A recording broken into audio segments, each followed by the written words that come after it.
এবার সমন্বয়কদের open the Crossfire দিতে হবে এবং এনসিপি নিষিদ্ধ করতে হবে। চলচ্চিত্র অভিনেতা মিশা সওদাগরের চরম হুঁশিয়ারি।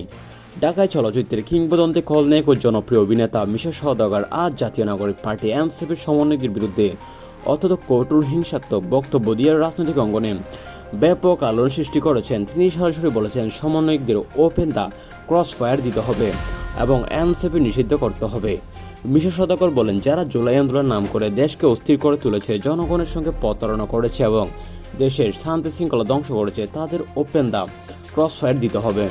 এনসিপিকে সম্পূর্ণ নিষিদ্ধ করতে হবে এবং এরা দেশদ্রোহী, এরা রাজাকার উত্তরসূরি, এদের আর কোনো ছাড় দেওয়া যাবে না। তিনি আরও বলেন, যেখানে এনসিপি জ্যানজিদের কথা উন্মোচিত করার কথা, সেখানে তারা জামাতকে রিপ্লেস করছে।